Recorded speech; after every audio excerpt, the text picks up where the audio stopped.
If you're in the process of choosing a dining room light fixture, I've got some tips for you. First, take a look at the size of your dining room.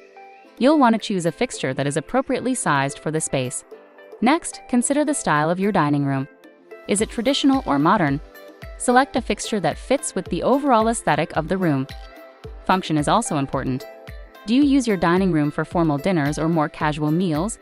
This can help guide your decision on the type of fixture to choose. For example, a chandelier may be more appropriate for a formal dining room, while a pendant light may be more suitable for a casual space. Don't forget about the height of your ceiling. If you have a high ceiling, you may want to opt for a longer pendant light or chandelier to fill the space.